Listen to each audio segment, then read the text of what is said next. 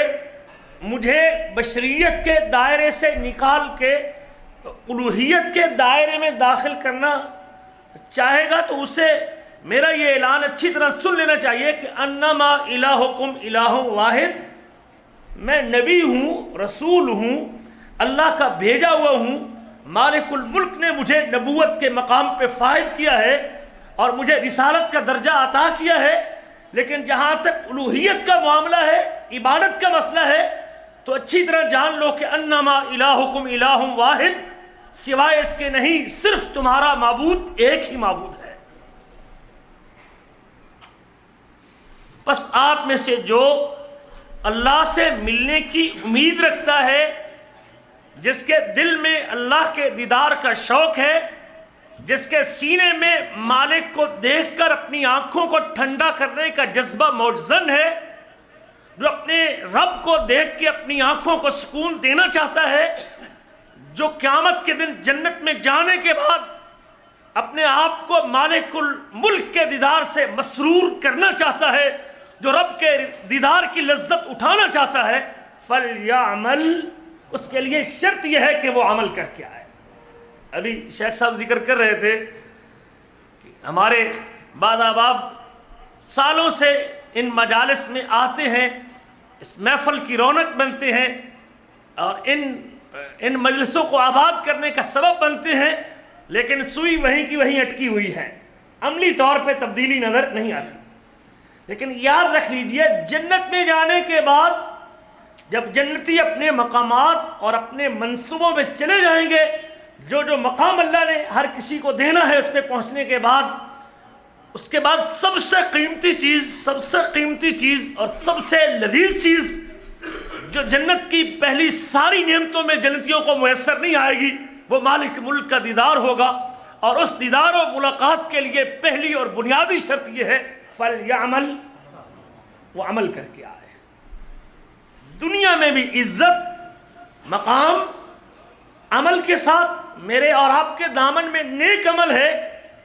میرے 5 فٹ کے جسم پہ عمل کا رنگ نظر آتا ہے، میں نے اپنے آپ کو عمل میں ڈبویا ہوا ہے اور میں عمل پیرا ہوں ان تعلیمات پر جو اللہ نے اپنی کتاب میں یا محمد کریم نے اپنی رسالت کی والی زبان سے بیان کی ہے۔ اگر میرے اس جسم پہ ان تعلیمات کا رنگ نظر آتا ہے، دنیا میں معزز، عزت والا، خوش نصیب، پاک زندگی گزارنے والا وہ شخص ہے جس کے پاس عمل کی دولت موجود ہے۔ ان اکرمکم عند اللہ اتقاکم، بے شک اللہ ذوالجلال کے ہاں تم میں سے سب سے زیادہ معزز وہ ہے، عزت والا وہ ہے جو سب سے زیادہ متقی، پرہیزگار، اللہ کا ڈر، رب کا خوف جس کے سینے میں ہے، وہ تم میں سے معزز ہے۔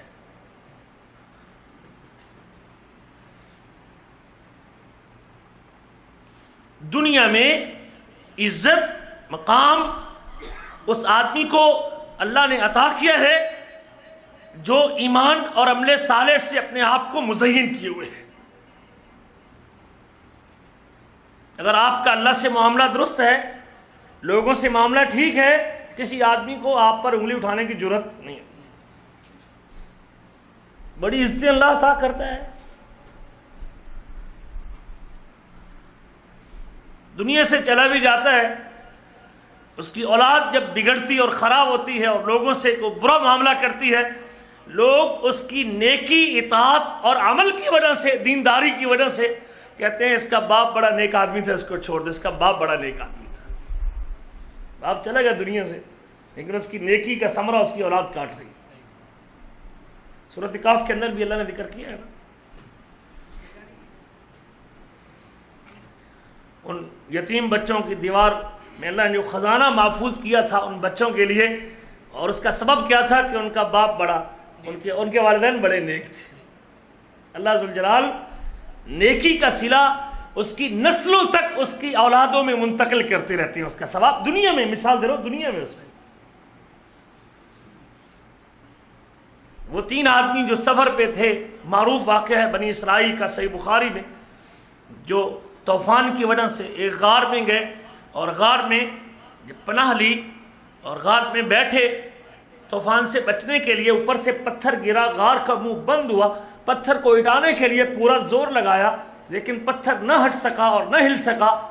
تو پھر تینوں نے ایک بات کہی تھی، فَإِنَّهُ لَا يُنْجِيكُم مِّنْ هَذِهِ الْمُصِيبَةِ، اس مشکل مصیبت میں کوئی چیز تم کو نجات دے نہیں سکتی، إِلَّا أَن تَدْعُوا اللَّهَ بِصَالِحِ أَعْمَالِكُمْ، مگر ایک بات، اگر تم اپنے نیک عمل، اپنا بہتر عمل، اپنا اچھا عمل، اپنا خالص عمل جو تم نے صرف اللہ کی رضا کے لیے کیا ہے، اگر وہ عمل مالک الملک کے دربار میں پیش کر کے دعا کرتے ہو تو اللہ ذوالجلال تم کو اس مصیبت سے چھٹکارا دے سکتا ہے۔ کیا انہوں نے، اور تینوں نے اپنے عمل پیش کیے، میں تفصیل میں نہیں جانا چاہتا، تینوں نے اپنا نیک عمل پیش کیا، ایک نے ماں باپ کی خدمت کا، دوسرے نے مزدور کی مزدوری اور اس کا حق ادا کرنے کا، اور تیسرے نے حرام سے اپنا دامن بچانے کا وہ نیک عمل پیش کیا، اور اس نیک عمل، صالح عمل، خالص عمل کا ثمرہ دنیا میں کاٹ لیا۔ دنیا میں بھی اگر آپ چاہتے ہیں کہ میری مشکلیں، پریشانیاں، مصائب، بے چینی، قلق یہ ختم ہو جائے، اس کا بہترین حل اپنے آپ کو عمل کے اوپر لے آئیے، نیکی کے اوپر لے آئیے۔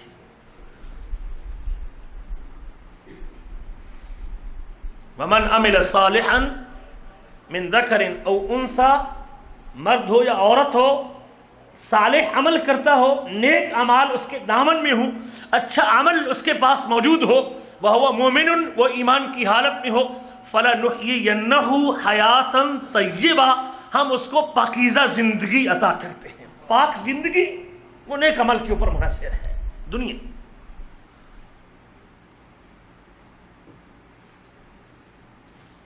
انسان کی زندگی کا دوسرا مرحلہ وہ قبر کا مرحلہ ہے، اور اس قبر میں بھی اگر آپ اس قبر کے گڑھے کو جو چاروں طرف سے بند ہے، جس میں کوئی سوراخ نہیں ہے، روشنی کا کوئی بندوبست نہیں ہے، ہوا کا انتظام نہیں ہے، وہ بالکل بند گڑھا ہے، 4 فٹ چوڑا اور 6 فٹ لمبا وہ قبر کا۔ ہمارے ہاں تو شاید لوگ اس کو بڑا بناتے ہیں اور مردے کو اٹھا کے بٹھانے کا تصور بھی رکھتے ہیں، لیکن یہاں سعودی عرب میں تو صرف اس کو لٹانے کے برابر جگہ ہوتی ہے۔ وہ تنگ گڑھا ہے، اگر اس گڑھے کو آپ جنت کے بغیچے میں بدلنا چاہتے ہیں، اس گڑھے میں جنت میں جانے سے پہلے جنت کا لباس پہننا چاہتے ہیں، اور اس گڑھے کو اپنے لیے حد نگاہ تک وسیع کرنا چاہتے ہیں، اور اس گڑھے میں اگر جنت سے نکلنے والی ٹھنڈی خوشبودار ہوا سے لطف اندوز ہونا چاہتے ہیں، تو اس کے لیے بھی پہلی شرط یہ ہے کہ آپ کے اور میرے دامن میں نیک عمل ہونا ضروری ہے۔ سنن ترمذی کی روایت ہے، نبی کریم فرماتے ہیں یتبع المیت ثلاثۃ، میت کے پیچھے 3 چیزیں جاتی ہیں، یرجع اثنان ویبقى معه واحد، 2 چیزیں واپس پلٹ آتی ہیں اور ایک چیز اس کے پاس باقی رہ جاتی ہے۔ یتبعہ اہلہ ومالہ وعملہ، اس کے اہل و عیال، اس کا مال و دولت، اس کے نوکر غلام، اس کے کرندے، اس کے ملازم، دکان پہ کام کرنے والے، وہ اس کو اٹھا کے اپنے کام فیکٹری سے چھٹی کر کے کندھوں پر اٹھا کے، اس کے قریبی عزیز رشتہ دار، بیٹا سعودیہ میں چھٹی لے کے بھاگے گا، باپ سعودیہ میں چھٹی لے کے جائے گا، خامد سعودیہ میں تھے، بیوی وفات کے اوپر فوراً اپنے کام کو معطل کر کے ساری مجبوریوں کو ترک کر کے پہنچے گا، اتنا لمبا سفر طے کرے گا، پیسے موجود نہیں، ادھاری ٹکٹ لے کے جائے گا، لیکن کوئی بھی اتنا کچھ کرنے کے باوجود اندھیرے گڑھے میں اس کے ساتھ اترنے کو تیار نہیں۔ یہ سارے تعلقات، ساری محبتیں، سارے پیار تب تک ہے جب تک میرے آپ کے اندر یہ سانس چلتا ہے۔ جب سانس ختم ہو گیا ہے، اب پوری کوشش ہے جلد از جلد، جتنا جلدی ممکن ہو، فوری طور پہ کہیں اس کا جسم بدبودار نہ ہو جائے، اس کو فوراً گڑھے کے اندر نیچے اتار دو۔ اس اندھیرے گڑھے میں جب مال، دولت، دنیا، احباب، دوست، ساتھی، سنگتی، وہ سارے اس کو کندھوں پر اٹھا کے فوراً جلدی بوجھ کو اتاریں گے، قبر تک پہنچائیں گے، کوئی بھی ساتھ رہنے کو تیار نہیں، اس گڑھے میں اس کا عمل اس کا ساتھ دے گا، اس کی نیکی، عبادت، تقوی، اطاعت، فرما برداری، اللہ سے تعلق، رب ذوالجلال سے کتنا تعلق، فرائض کی پابندی، اخلاق کی بہتری، وہ اس گڑھے میں اس کے کام آنے والی ہے۔ انسان کی زندگی کا تیسرا مرحلہ اس قبر کے بعد مالک کے دربار میں پیش ہونے کا، حشر کے میدان میں آنے کا، جواب دہی کے لیے کھڑے ہونے کا، اور اس مرحلے میں بھی کامیاب سرخرو وہ شخص ہے جس کے پاس ایمان کے بعد عمل کی دولت موجود ہے۔ ان الذین آمنوا وعملوا الصالحات، بے شک وہ لوگ جو ایمان لائے اور ایمان لانے کے بعد نیک عمل کرتے رہے، کانت لہم جنات الفردوس نزلا، ان کی مہمان نوازی جنت کے ساتھ کریں گے۔ بے شک وہ لوگ جو ایمان لائے، ایمان لانے کے بعد نیک عمل کرتے رہے، لہم جنات تجری من تحتها الانہار، ان کے لیے باغات جن باغات کے نیچے نہریں بہتی ہیں، اور وہ باغات جس میں وہ ہمیشہ رہیں گے، ذالک الفوز القدیم، اور کبھی ذالک الفوز العظیم، یہ فوز الکبیر، یہ سب سے بڑی کامیابی، اور سب سے بڑی کامیابی یہی ہے کہ اگر مجھے اور آپ کو قیامت کے دن مالک ایمان اور عمل کے صلے میں جنت عطا کر دے۔ بے شک وہ لوگ جو ایمان لائے، ان الذین آمنوا وعملوا الصالحات، بے شک وہ لوگ جو ایمان لائے، ایمان لانے کے بعد صالح عمل کرتے رہے، اولئک ہم خیر البریہ، یہ وہ لوگ ہیں جو بہترین مخلوق ہیں۔ بہترین مخلوق کو بھی اللہ نے ایمان اور عمل کے ساتھ مشروط کیا ہے۔ تیسرے مرحلے میں بھی کامیابی کے انحصار عمل کے اوپر ہے۔ نبی کریم اپنی لخت جگر اور اپنی بیٹی حضرت فاطمہ سے کہا کرتے تھے، اعملی یا فاطمہ، او فاطمہ عمل کر لے، فاطمہ عمل کر لے، میں محمد نبیوں کا سردار، انبیاء سے اعلیٰ اور اولیٰ، تمام نبیوں سے افضل، پورے نبیوں کا سید، انی لا اغنی عنک شیئا، میں تجھے اللہ کی پکڑ سے نہیں بچا سکوں۔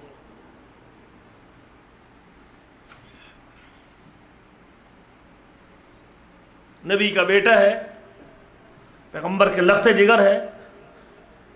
نبی کا فرزند ہے، جگر گوشہ ہے، اللہ کا عذاب آتا ہے، پیغمبر کی بات ماننے کو تیار نہیں ہے، بدعمل ہے، نبی کی آواز پہ لبیک نہیں کہتا، جب پانی کی موجوں میں ڈوبنے لگتا ہے، پدری شفقت جوش مارتی ہے، باپ کی محبت مجبور کرتی ہے، اور مالک الملک کے سامنے درخواست پیش کرتا ہے، اللہ میرا بیٹا ہے، ان ابنی من اہلی، یہ میرا بیٹا میرے اہل میں سے ہے، میرے خاندان کا فرد ہے، یہ میرا لخت جگر ہے، تو تھوڑی سی رعایت کر دے اپنے قانون میں، تو تیرے لیے کیا مشکل ہے؟ میں پیغمبر اولو العزم رسولوں میں سے ایک حضرت نوح علیہ السلام ہے، اور بیٹے کو ڈوبتا دیکھ کے برداشت نہ ہوا، مالک الملک سے درخواست کی، اللہ نے جواب دے دیا، انہو لیس من اہلک، یہ تیرے اہل میں سے نہیں، انہو عمل غیر صالح، اس کا عمل صالح نہیں ہے۔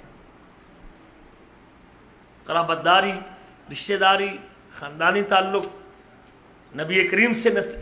نسبی رشتہ، یہ کسی کو بھی اللہ کے عذاب سے قیامت کے دن نہیں بچا سکے گا۔ اگر بات بننی ہے تو اس کے اعمال کے اوپر اور نیکیوں کے اوپر بننی ہے۔ عمل کی اتنی اہمیت ہے، بعض اوقات ایسے واقعات بھی ملتے ہیں کہ لوگ کوئی خاندانی بیک گراؤنڈ نہیں رکھتے، ہاشمی، قریشی، سید زادہ، اس قسم کے لقب ان کے ساتھ نہیں لگتے، جس فئہ اور جماعت سے تعلق ہے وہ غلاموں کی جماعت ہے، رنگ بھی کوئی اتنا خوبصورت نہیں ہے، ہونٹ بھی موٹے موٹے ہیں، نوکری کرتے ہیں لوگوں کی، سرداروں کی، لیکن ایمان اور عمل سے مالا مال ہے۔ اللہ ذوالجلال نے دنیا میں ایسی عزت سے نوازا، چلتا مکے اور مدینے کی گلیوں میں تھا اور اس کے قدموں کی چاپ جنت میں سنائی دیتی تھی، اور ادھر بڑے بڑے چمکتے چہروں والے اور انگارے کی طرح روشن چہروں والے، خوبصورت چہروں والے خاندان قریش کے افراد اور بنی ہاشم کے افراد، اللہ نے قیامت تک کے لیے کہہ دیا تبت یدا ابی لہب وتب، یہ خود بھی برباد، اس کے ہاتھ بھی ٹوٹ جائے، اور اس کو اس کا مال بھی کام نہیں آئے گا، اس کا سٹیٹس بھی کام نہیں آئے گا، جو اس نے کمایا وہ بھی کام نہیں آئے گا، سیصلی نارا ذات لہب، وہ بھڑکتی ہوئی آگ کے اندر چلا جائے گا۔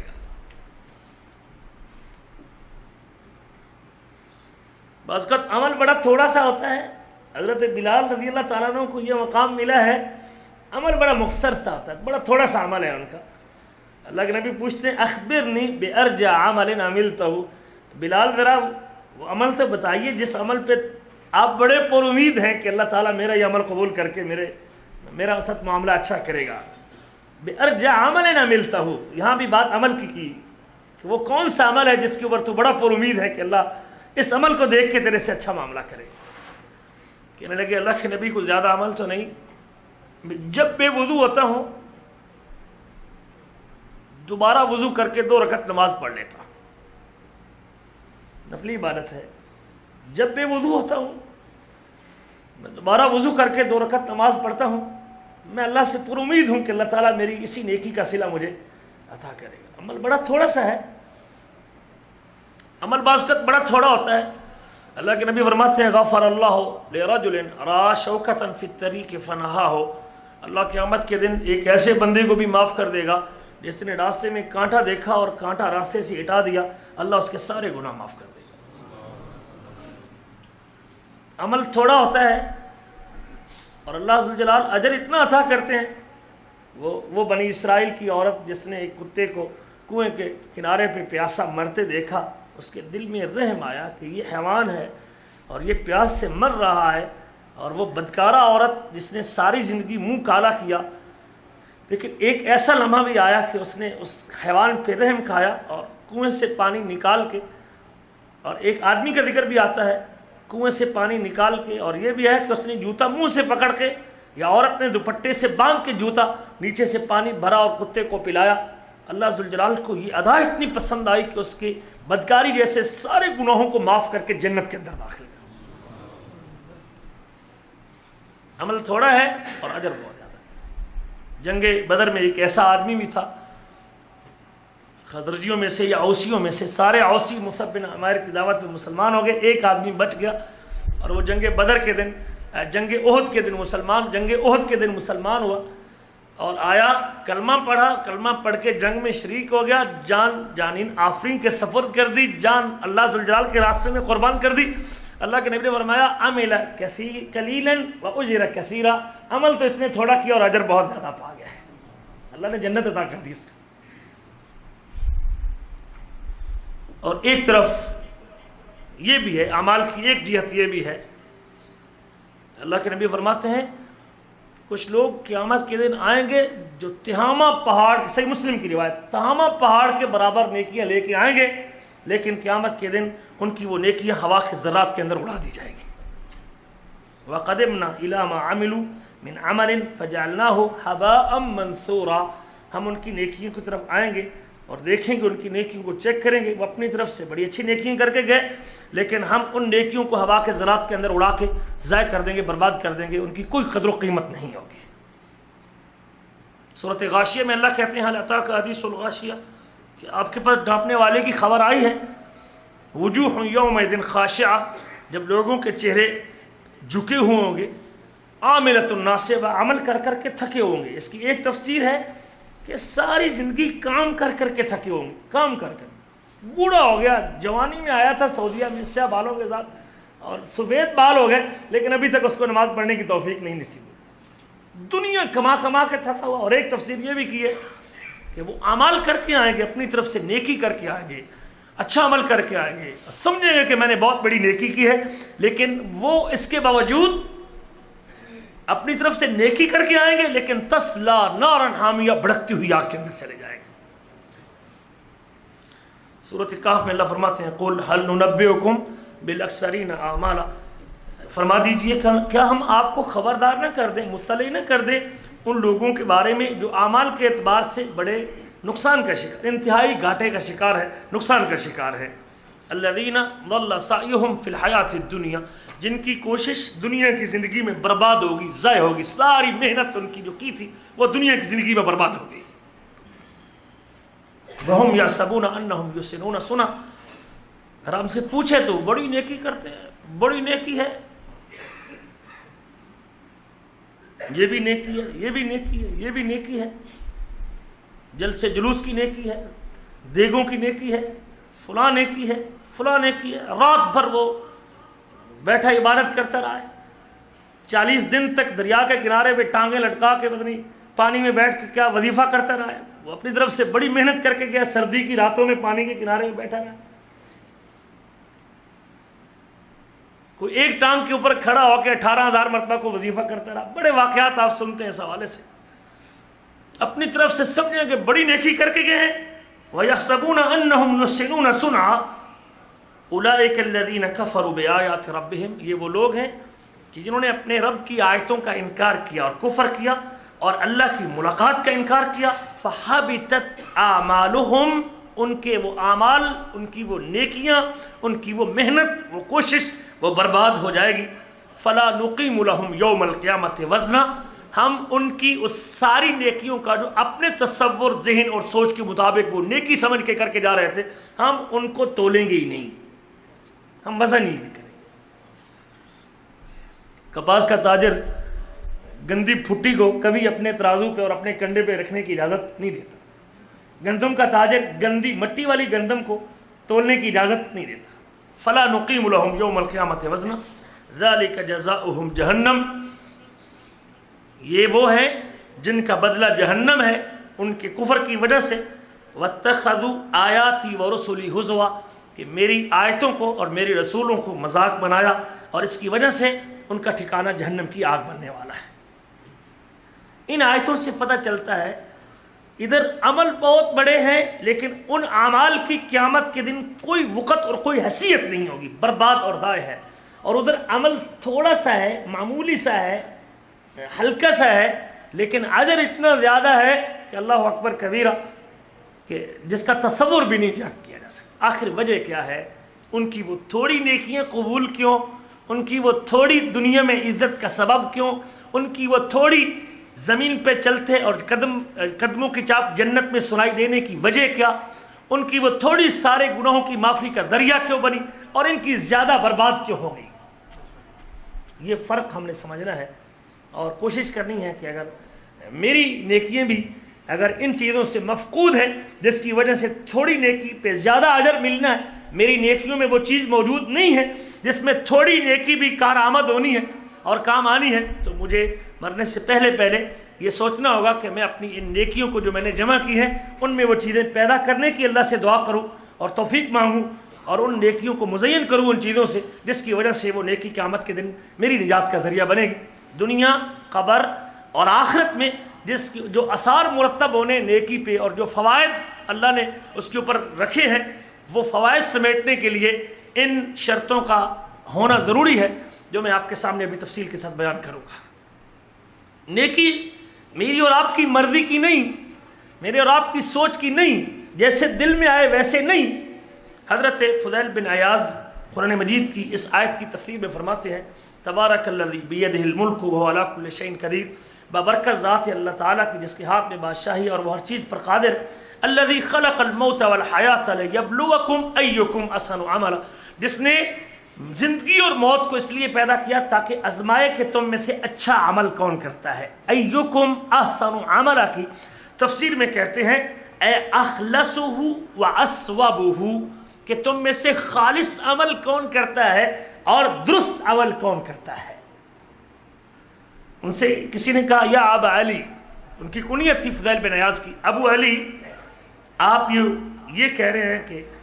اخلص ہو و اسبب ہو, عمل خالص ہو, احسن عمل سے مراد عمل خالص ہو اور عمل درست ہو. اس خالص اور درست سے کیا مراد ہے؟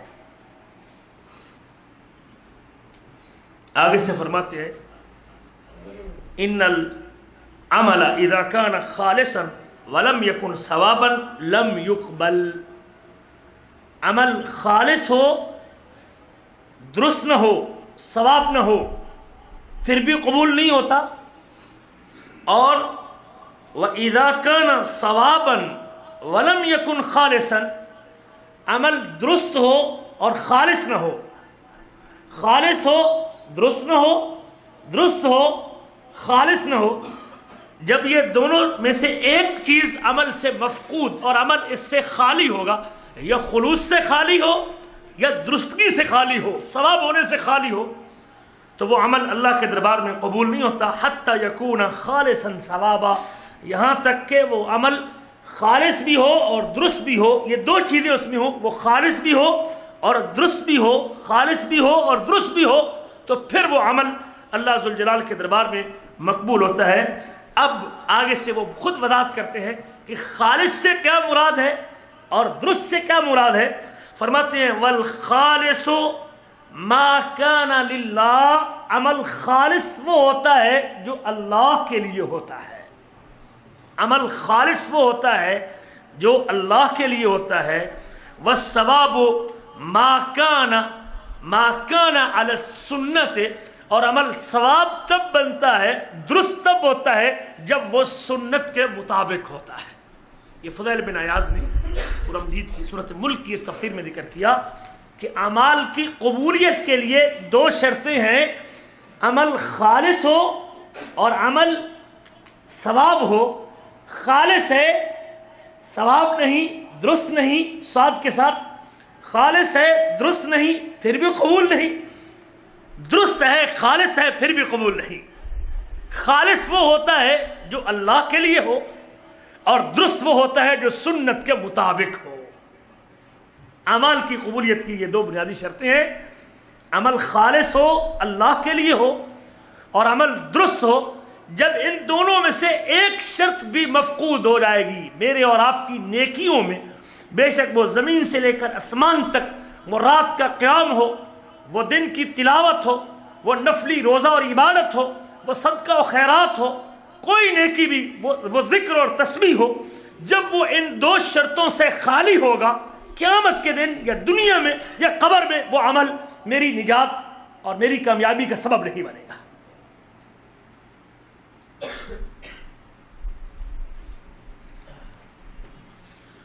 خالص ہونے کا مطلب یہ ہے کہ وہ عمل خالص اللہ کے لیے ہو۔ اللہ کے لیے خالص ہونے کے لیے تین باتوں کا خیال رکھنا ضروری ہے۔ نمبر ایک، عمل کرنے والا اللہ کی توحید پہ قائم ہو، اس کا اللہ کے بارے میں تصور درست ہو، اللہ ذوالجلال کے اوپر ایمان ہو اور ایمان باللہ کے تقاضوں کو پورا کرتا ہو۔ ایمان باللہ کے تین تقاضے ہیں کہ اس کائنات کا رب اکیلا اللہ ہے اور وہ اپنے کاموں میں اکیلا ہے اور اس کا کوئی شریک نہیں۔ ایمان باللہ کا دوسرا تقاضا یہ ہے کہ اس کائنات میں الہ اور معبود برحق صرف اللہ کی ذات ہے اور اللہ کے علاوہ کوئی عبادت کے لائق نہیں۔ اور ایمان باللہ کا تیسرا تقاضا یہ ہے کہ اس اللہ کے اچھے اچھے نام اور اس اللہ کی بہترین صفات ہیں، اس کے کاموں میں تو دور، اس کے ناموں کے اندر بھی کوئی شریک نہیں ہے۔ جو اس کا نام ہے وہ نام بھی کسی کو دینا درست نہیں ہے اس حیثیت کے ساتھ جو اللہ ذوالجلال کا نام ہے۔ یہ توحید ہے۔ ان تین چیزوں میں، اللہ کی ربوبیت میں، اللہ کی الوہیت میں اور اللہ کے ناموں اور صفتوں میں صرف ایک ہونے کا نظریہ اور عقیدہ رکھنا، اور اس میں بال کی نوک کے برابر یا سوئی کی نوک کے برابر بھی نہ اس کے کاموں میں کسی کو شریک کرے، نہ اس کی الوہیت میں کسی کو شریک کرے، اور نہ اس کے ناموں اور صفتوں میں کسی کو شریک کرے، پھر اس کا ایمان باللہ کا تقاضا پورا ہے اور اس کا اللہ ذوالجلال کے بارے میں جو نظریہ ہے وہ درست ہے۔ اگر اس نے اللہ کی بھی عبادت کی، اللہ کو بھی سجدہ کیا اور قبر کو بھی سجدہ کیا، تب اس کا اللہ کے بارے میں تصور درست نہیں ہے۔ اب اس کی کوئی عبادت بھی، زور کی نماز وہ اللہ کے لیے پڑھتا ہے اور زور کی نماز پڑھنے کے بعد قبر کو سجدہ کر لیتا ہے، بے شک وہ زور کی نماز میں اس کی نیت صرف اللہ کو راضی کرنا تھا، کیونکہ وہ کام جو عبادت کے طور پہ اللہ کے لیے کر رہا تھا، جب اس کے صرف 5 منٹ بعد وہی کام جب قبر کے لیے اور کسی نیک بندے کی شخصیت کو سامنے رکھ کے بالکل وہی کیفیت جب اللہ کے لیے اور مخلوق کے لیے اختیار کرے گا، تو اس کا جو خلوص تھا، خالص اللہ کے لیے ہونے کا نظریہ تھا، وہ نظریہ ختم ہو گیا اور وہ ٹوٹ گیا۔ اب اس کا وہ عمل خالص اللہ کے لیے نہیں رہا۔ شرک اکبر اگر وہ ارتکاب کرتا ہے کہ جو اعتقاد اس کو اللہ کے بارے میں رکھنا چاہیے تھا، جو نظریہ اللہ کے بارے میں قائم کرنا چاہیے تھا،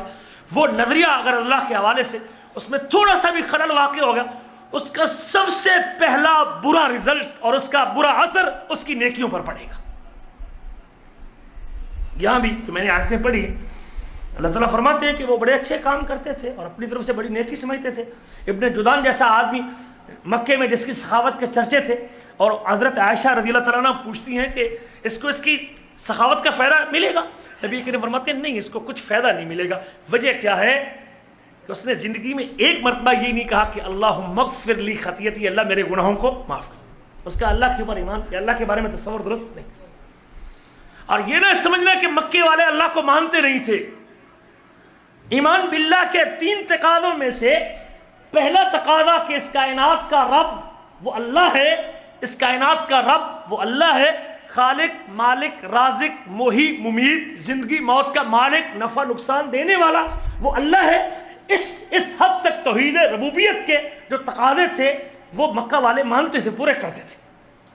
اور اللہ نے 5 جگہوں پہ سورۃ عنکبوت, سورۃ یونس, سورۃ اعراف, سورۃ لقمان, سورۃ زخرف, 5 جگہوں پہ اللہ نے یہ ذکر کیا ہے وَلَئِن سَأَلْتَهُم مَّنْ خَلَقَ السَّمَاوَاتِ وَالْأَرْضِ. حبیب کبریا اگر مکہ والوں سے یہ پوچھئے کہ آسمان و زمین کا خالق کون,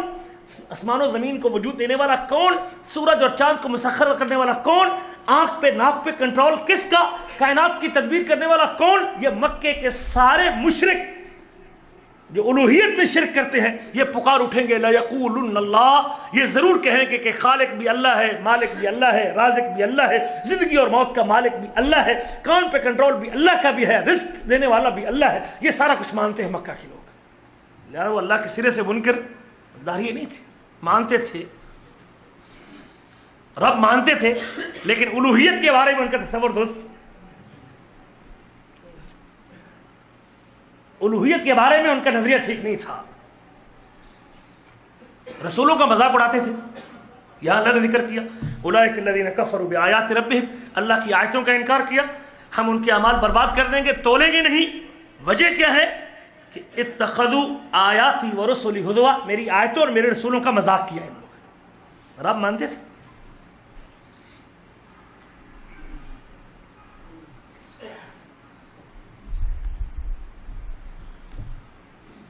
نبی کریم صلی اللہ علیہ وسلم نے صحیح مسلم کی حدیث حضرت صفیہ اس کو روایت کرتی ہے, جو کہ بعض بیویوں سے بیان کرتی ہیں. میں آپ کو مثال دینا چاہتا ہوں, جب اللہ کے بارے میں تصور درست نہیں,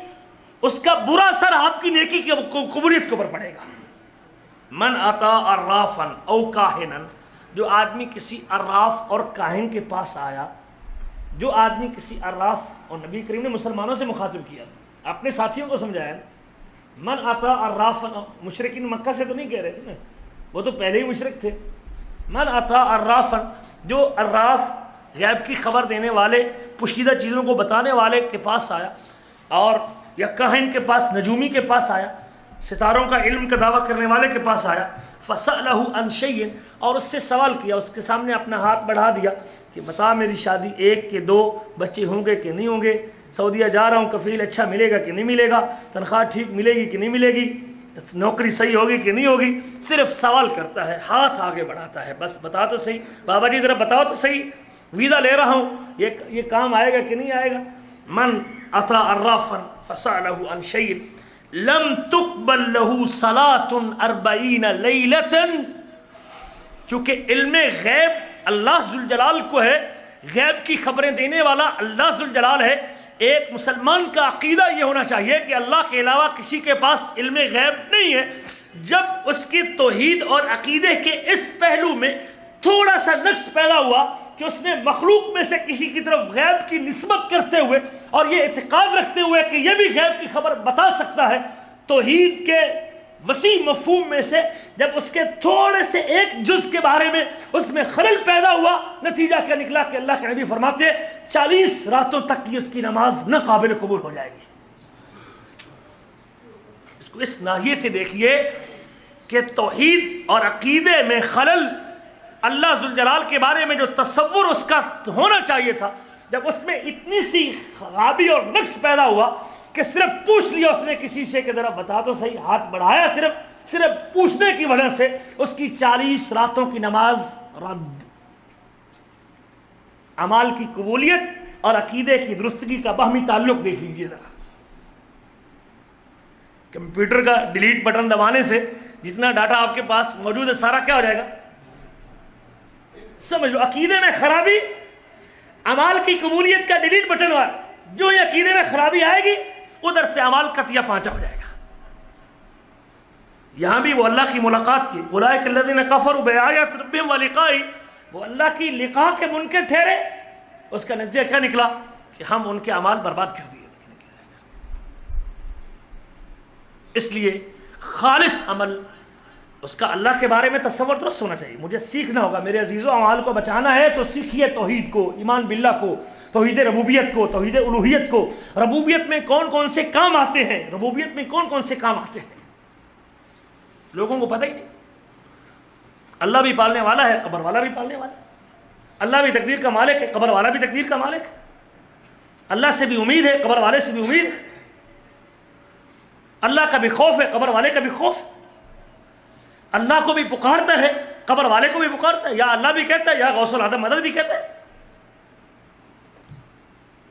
کلمہ گو مسلمان ہے، لیکن جب تک اس کا اللہ کے بارے میں تصور درست نہیں ہے، سمجھ لے کہ اس کی نمازیں، روزے، تلاوتیں، حج، جتنی بڑی سے بڑی نیکیوں کے انبار لے کے گیا ہے، اس کی اللہ کے دربار میں کوئی قدر و قیمت نہیں ہے۔ اس کا اللہ کے بارے میں تصور درست ہو، خالص عمل خالص اللہ کے لیے ہونے کا ایک مطلب کہ وہ شرک اکبر سے پاک ہو۔ دوسرا مفہوم کہ اس کے زبان سے ایسے جملے اور ایسے اقوال نہ نکلے جس سے وہ شرکیہ کام کر بیٹھے، اس سے بھی اپنے آپ کو پاک کرے۔ نبی کریم صلی اللہ علیہ وسلم کے سامنے ایک بندے نے، مسلم احمد کی روایت ہے، صرف اتنی سی بات کہہ دی، صرف قولی کہی، اس نے عقیدہ نہیں تھا، اس کا نظریہ نہیں تھا، اس نے اپنے جذبات میں یہ کہا، اللہ کے نبی سے مخاطب ہو کے ایک آدمی اللہ کے نبی کے سامنے آیا، ما شاء اللہ و شئت، جو اللہ چاہے اور جو آپ چاہے۔ صرف چاہت میں نبی کریم کو اللہ کے برابر کیا۔ نبی کریم فرماتے ہیں اجعلتنی للہ ندا، کیا تو نے مجھے اللہ کا ہمسر بنا دیا ہے؟ اس کو دائرہ اسلام سے خارج نہیں کیا، چونکہ اس نے جہالت کی وجہ سے نہ جانتے ہوئے جملہ بولا تھا، جذبات میں بولا تھا، لیکن جملے کو ند اور ہمسر بنانے کے برابر، تو نے مجھے اللہ کا ہمسر بنا دیا ہے۔ اس سے کہا اپنی بات سے رجوع کر، اپنی بات کو واپس لے، اپنے کلمات کو واپس لے اور دوبارہ اسی زبان سے کہے قل ما شاء اللہ وحدہ، کہہ کے جو اکیلا۔ یہ بھی اگر میرے اقوال اور میرے افعال ایسے ہیں، میری حرکتیں ایسی ہیں جس سے اللہ ذو الجلال کے بارے میں عمل خالص نہ رہنے کا شبہ ملتا ہو، اس سے بھی مجھے اپنے عمل کو خالص کرنے کے لیے اپنے آپ کو بچانا ہوگا۔ تیسری صورت اس کی نیت اور ارادے میں اگر خلل آ گیا ہے، میں عمل اللہ کے لیے کرتا ہوں، عبادت صرف اللہ کی کرتا ہوں، کسی اور کو توحید میں یا شرک اکبر سے بھی بچتا ہوں، جو کام توحید کے تقاضے ہیں، ایمان باللہ کے، توحید ربوبیت کے، الوہیت کے، اسماء و صفات کے، وہ پورے کرتا ہوں، لیکن عمل خالص اللہ کے لیے کرتے ہوئے میری نیت میں یہ بھی ہوتا ہے کہ لوگوں میں میری تعریف اور لوگوں میں چرچا ہو جائے اور لوگ بھی اس سے خوش ہو جائیں، لوگوں میں میرا نام پیدا ہو جائے، لوگوں کو دکھا کے نماز پڑھو، لوگ مجھے نمازی کہیں، پھر بھی یہ اخلاص کے منافی ہوگا، ریاکاری اور دکھاوا آئے گا تو پھر بھی اس کا عمل برباد اور رائگاں ہو جائے گا۔ اور اس کی دلیل بھی وہ واقعہ تین آدمیوں کا، ایک سخی، ایک عالم اور ایک مجاہد۔ عمل بڑے بڑے عمل ہے، اللہ کی قسم، سخاوت بھی بڑا عمل ہے، جان قربان کرنا بھی بڑا عمل ہے، اور علم اور دین کی دعوت دینا بھی بڑا عمل ہے، لیکن مالک الملک کے دربار میں وہ آدمی اتنے بڑے اعمال لے جانے کے باوجود خلوص ختم ہو گیا اس کے اندر، جو خالص اللہ کے لیے ہونا چاہیے تھا۔ جب اس میں ریاکاری اور دکھاوے کی تھوڑی سی ملاوٹ ہو گئی، اللہ تعالیٰ نبی کریم فرماتے ہیں کہ اس کو جہنم میں اوندے منہ پھینک دیا جائے گا، اس کی وہ نیکی برباد ہو جائے گی۔ شرک اکبر سے بھی پاک ہو، شرک اصغر سے بھی پاک ہو، ریاکاری اور دکھاوا۔ نبی کریم فرماتے ہیں، اللہ تعالیٰ نے فرمایا حدیث قدسی، انا اغنا عن الشرکاء، میں شریکوں سے بے پرواہ ہوں۔ من عمل عملا، جس نے ایسا عمل کیا، اشرک معی غیری، جس نے میرے ساتھ کسی اور کو شریک کیا، ترکتہ وشرکا، میں اس کو بھی چھوڑ دیتا ہوں، اس کے شرک کو بھی چھوڑ دیتا ہوں۔ حدیث قدسی۔ تو خالص عمل خالص ہونا چاہیے۔ اگر میں چاہتا ہوں کہ میری یہ نیکیوں کا، میرے درسوں کا، میری عبادت کا، روزے حج زکوٰۃ کا مجھے اجر ملے، تو مجھے عمل خالص اللہ کے لیے کرنا چاہیے۔ ورنہ جب اس خلوص کے اندر فرق آئے گا، سمجھ لو کہ تیری وہ ساری پونجی وہ ساری برباد ہو کے رہ جائے گی. ابھی تک جن بھائیوں کا میرے عزیزو اللہ کے بارے میں ابھی تک تصور کلیئر نہیں ہے، اللہ کی صفات کے بارے میں، اللہ کی الوہیت کے بارے میں، اللہ ذوالجلال کی ذات کے بارے میں، ان کو واللہ توحید کے موضوع پہ ایک کتاب پڑھنی چاہیے. صرف اس لیے میں اللہ کی قسم کسی کو مشرک نہیں کہنے کے لیے بیٹھا، صرف دل میں یہ آتا ہے کہیں نہ جانتے ہوئے بھی شرک کرنے کی وجہ سے اس کی ساری یہ پونجی اور ساری محنت بیکار نہ چلی جائے. عمل کی قبولیت کی دوسری شرط کہ اس کا عمل سنت کے مطابق ہو، سنت کے موافق ہو، آخری نبی حضرت محمد رسول اللہ علیہ وسلم کے. واللہ اگر آپ اپنا عمل کرتے وقت نبی کریم صلی اللہ علیہ وسلم کا تصور بھی ساتھ رکھتے ہیں کہ اس عمل سے اللہ بھی راضی اور نبی کریم بھی راضی، اللہ کو بھی سجدہ نبی کریم کو سجدہ، پھر بھی آپ کا عمل خالص نہیں رہے گا. دودھ میں شراب کی ملاوٹ کریں پھر بھی دودھ میں ملاوٹ، دودھ میں عام پانی کی ملاوٹ کریں پھر بھی ملاوٹ، دودھ میں اگر آپ زمزم کی ملاوٹ کریں تو پھر بھی کیا ہوگی؟ دودھ خالص رہے گا. کسی نبی کو بھی آپ شریک کریں گے، جیسے عیسائیوں نے حضرت عیسیٰ علیہ السلام کو محبت میں آ کے اللہ ذوالجلال کے ساتھ الہ بنا دیا. اَأَنْتَ قُلْتَ لِلنَّاسِ اتَّخِذُونِي أُمِّي الٰہین، کیا تو نے کہا تھا کہ تم مجھے اور میری ماں کو کیا بناؤ الہ؟ عیسائیوں نے الہ بنایا ہے. ہم کہیں کہ دودھ میں انہوں نے بے شک زمزم کی ملاوٹ کی ہے، لیکن اللہ ذوالجلال کو پھر بھی یہ ملاوٹ والا عمل قبول نہیں. عمل خالص اور سنت کے مطابق ہو، اللہ کے نبی حضرت محمد صلی اللہ علیہ وسلم کے طریقے کے مطابق ہو. اللہ نے ایک تو قرآن مجید میں اپنے نبی حضرت محمد صلی اللہ علیہ وسلم کی جو قانونی اور آئینی حیثیت ہے وہ ذکر کی ہے. الوہیت میں اللہ کے نبی کا کوئی حصہ نہیں ہے، کسی نبی کا الوہیت میں جب نبی کا حصہ نہیں تو پھر باقی تو حضرات چھوٹے درجے کے. جب کبھی بھی اللہ تعالیٰ نے، بلکہ اللہ نے کہہ دیا، نبی کریم کی بشریت کا تذکرہ کیا، انسان ہونے کا تذکرہ کیا، اور الوہیت کے معاملے میں بالکل معاملہ کلیئر رکھا.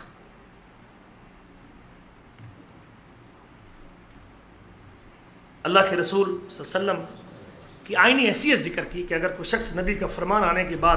اور نبی کی حدیث آنے کے بعد، نبی کریم کی سنت آنے کے بعد اپنی مرضی کرتا ہے اور اپنی من چاہی کرتا ہے، جو دل میں آتا ہے وہ کرتا ہے، اس کا ایمان ہی باقی نہیں بچتا، اس کا ایمان ہی باقی نہیں بچتا. رسول پر ایمان کا تصور بھی سمجھو اس کا ختم ہو چکا ہے. صحیح بخاری میں کتاب التفسیر میں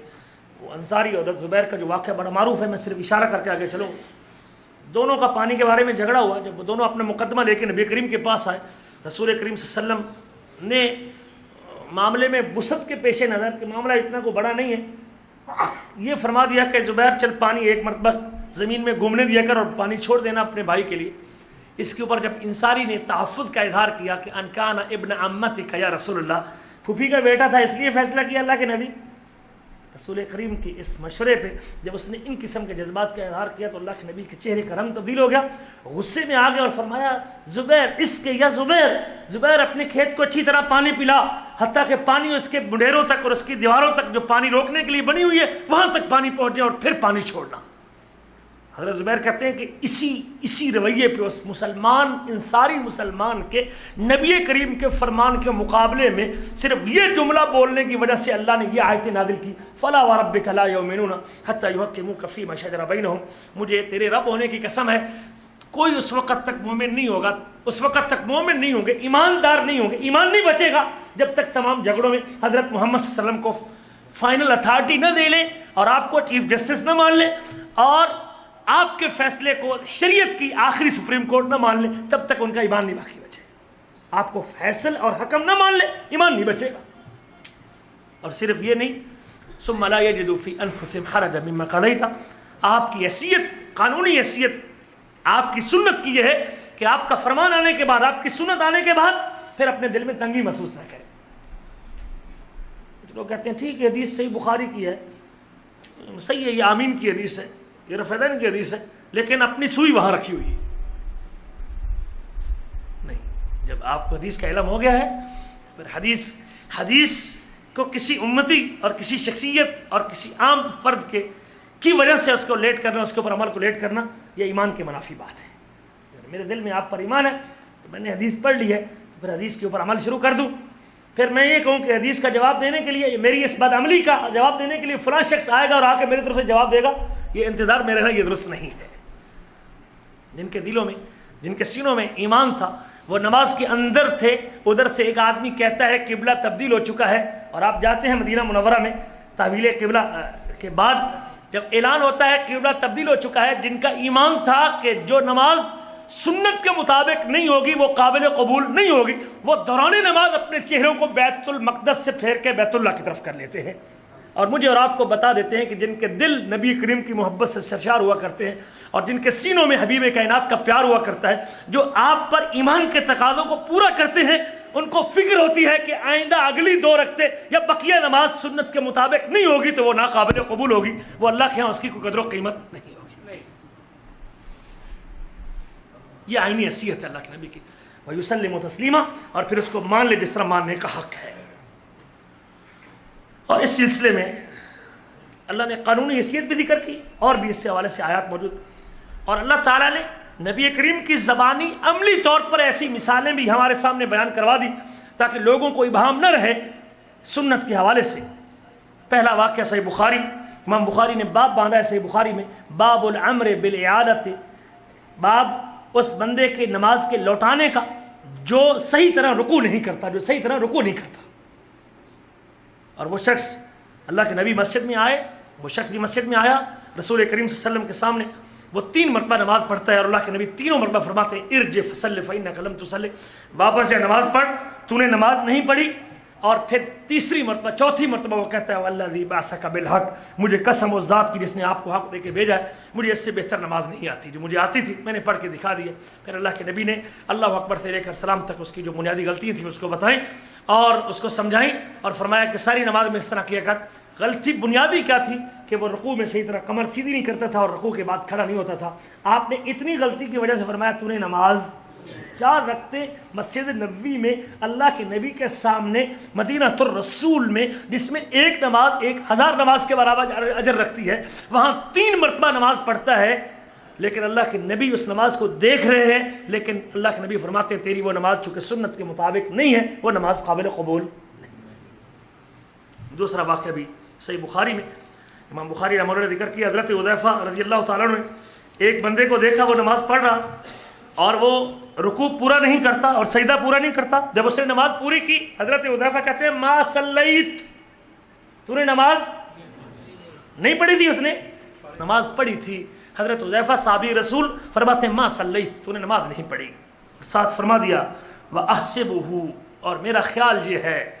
لو مت علی غیر سنت محمد صلی اللہ علیہ وسلم، اگر تو اسی طریقے پہ نماز پڑھتا مر گیا تو نبی کریم کے طریقے پہ نہیں مرے گا، آپ کی سنت کے مطابق نہیں مرے گا،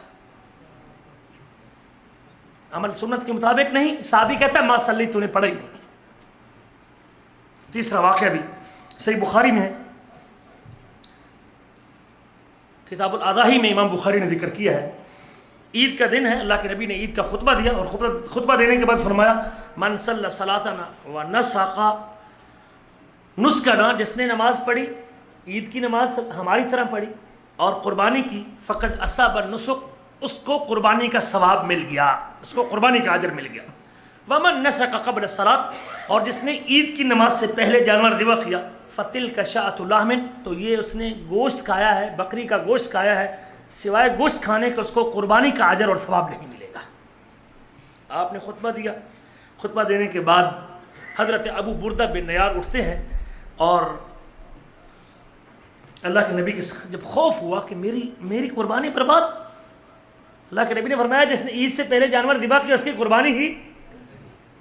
اب اس کو پریشانی ہوئی، جب نیکی برباد ہونے کا ڈر لگا کہ نیکی گئی، پھر اس کو پریشانی ہوئی، اٹھا، فوراً اٹھا اللہ کے نبی کی مجلس میں، اٹھے اور کہنے لگے یا رسول اللہ واللہ لقد نسقت قبل ان اخرج الى الصلاۃ، مجھے اللہ کی قسم ہے، عقیدہ درست تھا اس کا، صحابی رسول تھا، مدینہ الرسول میں تھا، مجھے اللہ کی قسم ہے میں نے نماز سے کی طرف نکلنے سے پہلے اپنے جانور کو ذبح کیا، قربانی کی، وعرفت ان اليوم یوم اکل و شرب، میرے ذہن میں یہ تھا کہ یہ تو کھانے پینے کا دن ہے، قربانی کا دن ہے، گوشت کھانے کا دن ہے، اور یہ فتعجلت واکلت واتمت اہلی وجیرانی، تو میں اس جذبے کے ساتھ میں نے جلدی کی اور جانور ذبح کیا اور خود بھی کھایا اور اپنے گھر والوں کو بھی کھلایا اور اپنے پڑوسیوں کو بھی کھلایا۔ جذبات دیکھیے، نیت دیکھیے، اس کی ارادہ دیکھیے اس کا کتنا بہترین ہے، خود کھانے کا، پڑوسیوں کو کھلانے کا. اور بعض روایتوں میں یہ بھی آتا ہے میرا ذہن یہ تھا کہ سب سے پہلے میرا گوشت لوگوں کے گھر میں جائے اور مجھے جو ہے نا وہ ثواب ملے لوگوں کے گوشت کھانے کا. اس ارادے کے ساتھ جانور ذبح کیا. فقال رسول اللہ صلی اللہ علیہ وسلم تلک شاۃ لحم. ابو بردہ یہ تو صرف گوشت کھایا ہے آپ نے، اگر تو قربانی کے اجر کی امید رکھتا ہے تو آپ کو قربانی کا ذرہ برابر بھی اجر نہیں ملے گا. عقیدہ ٹھیک ہے، عمل خالص ہے، نیت بڑی اچھی ہے، لیکن عمل سنت کے مطابق نہ ہونے کی وجہ سے وہ صحابی رسول کیوں نہ ہو، مدینہ الرسول میں کیوں نہ ہو، اللہ کے نبی کے زمانے میں کیوں نہ ہو، جب تک میرا اور آپ کا عمل نماز، حج، روزہ، زکوٰۃ اللہ کے نبی کی سنت کے موافق نہیں ہوگا، میرے عزیزوں اس وقت تک وہ عمل قبول نہیں ہوگا. حضرت سفیان بن عیینہ کا قول ہے کہ میدان الاکبر رسول اللہ صلی اللہ علیہ وسلم، سب سے بڑا میدان حضرت محمد صلی اللہ علیہ وسلم ہے. نیکیوں کی قبولیت کا، متبع اور عاصی میں فرق کرنے کا جو میدان ہے وہ محمد صلی اللہ علیہ وسلم. اور صحیح بخاری کی ایک روایت میں حضرت چند ملائکہ اللہ کے نبی سوئے ہوئے تھے آتے ہیں اور آپ کو دیکھ کے باتیں کرنے لگے. کچھ کہتے ہیں سو رہے ہیں، کچھ کہتے ہیں جاگ رہے ہیں. پھر باتیں کرتے رہے اور آپ کے بارے میں مثال بیان کرتے ہیں کہ آپ کی مثال اس آدمی کی طرح ہے جو گھر بناتا ہے اور گھر بنانے کے بعد پھر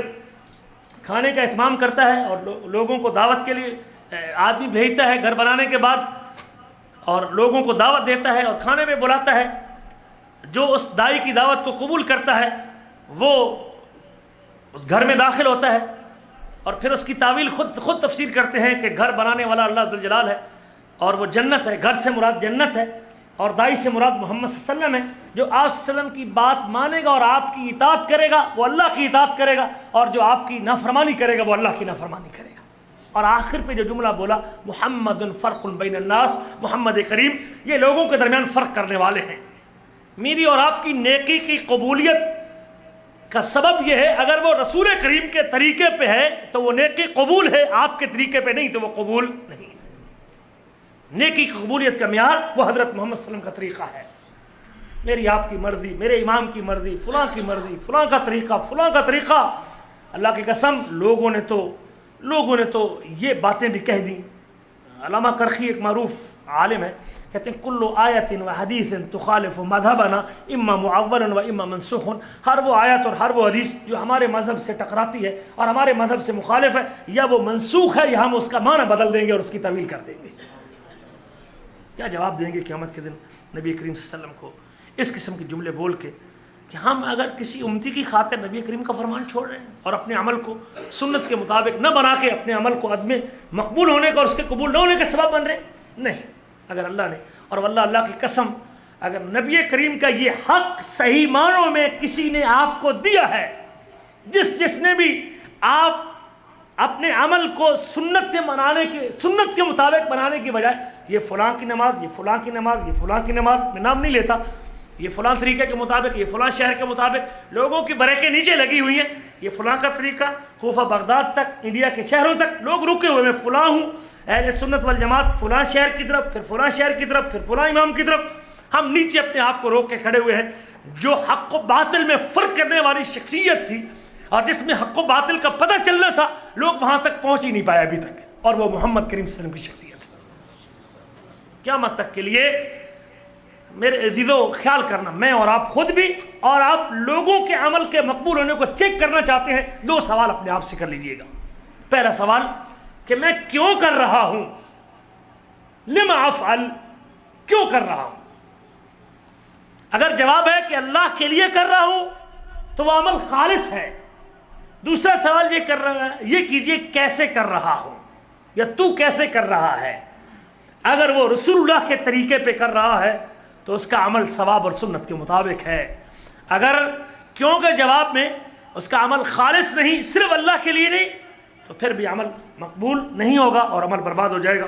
اور دوسرا وہ اللہ کے نبی حضرت محمد صلی اللہ علیہ وسلم کے طریقے کے مطابق نہیں ہوگا تو وہ عمل بھی قابل قبول نہیں ہوگا. اعمال کی قبولیت کی یہ 2 بنیادی شرطیں ہیں. اللہ کے نبی صلی اللہ علیہ وسلم کے پاس آپ کے گھر میں 3 آدمی ہیں، صحیح بخاری کا معروف واقعہ ہے، اور تینوں نے اللہ کے نبی کی عبادت کے بارے میں آپ کی ازواج مطہرات سے پوچھا. تو آپ کی بیویوں میں سے ایک نے بتایا کہ آپ کا معمول یہ ہے. تو کانہم تقالوہا، حدیث کے لفظ ہیں کہ انہوں نے کہا ہم تو کچھ بھی عبادت نہیں کرتے، اللہ کے نبی کے کھاتے میں تو گناہ ہی کوئی نہیں، اور اتنی عبادت کرتے ہیں، ہم تو اس کے مقابلے میں کچھ بھی عبادت نہیں کرتے. ان میں سے تینوں کے جذبات دیکھیے. ایک نے کہا فَأَنَا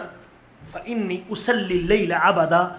آج کے بعد میری زندگی میں جتنی راتیں آئیں گی، زندگی بھر ساری راتوں میں پوری رات کھڑے ہو کے قیام کروں گا، پوری رات کھڑے ہو کے قیام. اصلی اللیل عبدا. اور دوسرے نے کہا انا اصوم الدہر، موت تک روزے رکھتا رہوں گا، صرف رمضان کا روزے دار نہیں بلکہ پوری زندگی روزے رکھ کے گزار دوں گا. عمل بہت بڑا ہے، پوری رات کھڑے ہو کے عبادت کرنا اور پوری زندگی روزے رکھنا چھوٹا عمل ہے. اور تیسرے نے کہا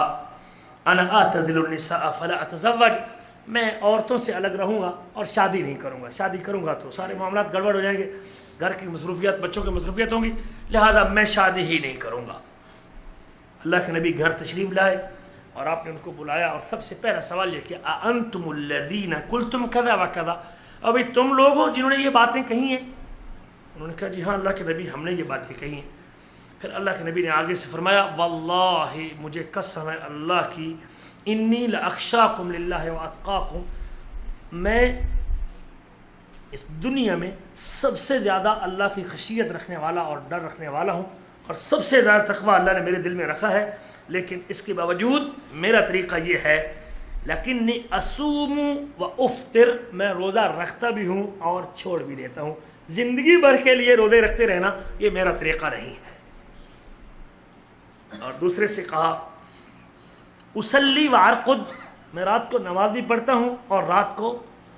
آرام بھی کرتا ہوں، قیام بھی کرتا ہوں، آرام بھی کرتا ہوں، یہ میرا طریقہ ہے. پوری رات عشاء کی نماز سے، عشاء کے وضو سے فجر کی نماز پڑھنا یہ میرا طریقہ نہیں ہے. میں نے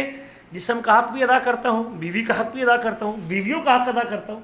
اور یہ میرا طریقہ. تیسرے سے کہا کہ میں اتزوج النساء، میں نے عورتوں سے شادی کر رکھی ہے، اور شادی نہ کر کے کوئی اللہ کے قریب ہونے کی کوشش کرتا ہے تو اللہ تعالیٰ کو اس کی یہ مشقت برداشت کرنا، یہ اللہ کے یہاں اس کی کوئی قدر و قیمت نہیں ہے. فمن رغب عن سنتی فلیس منی، جو میری سنت سے منہ موڑ لے گا، جو میرے طریقے کو چھوڑ دے گا، فلیس منی، وہ میرے میں سے نہیں ہے. کہنے والے صحابی تھے، مدینہ الرسول میں تھے، نیتیں خالص تھیں، ارادے نیک تھے، عمل بڑے بھاری تھے، بڑے مشقت والے تھے، لیکن سب کچھ ہونے کے باوجود اللہ کے نبی فرماتے ہیں فمن راغب عن سنتی فلیس منی، جس نے میری سنت کو چھوڑ دیا اس کا میرے سے کوئی تعلق نہیں ہے. اس لیے میرے عزیزو، جب دنیا قبر اور آخرت میں آدمی کو نیکیوں کی ضرورت ہے تو پھر مجھے اور آپ کو یہ سوچنا ہوگا کہ میں اپنے دامن میں وہ اعمال جمع کروں جو اعمال اللہ کے ہاں قبولیت کے درجے اور قبولیت کے معیار کے اوپر آتے ہوں. نمبر 1 عقیدہ توحید کو درست کروں اور عمل کو خالص کروں، اور نمبر 2 اپنے اعمال کو سنت کے مطابق بناؤں. اللہ سے دعا ہے کہ اللہ مجھے اور آپ کو ان 2 شرطوں کے مطابق عمل کرنے کی توفیق نصیب فرمائے.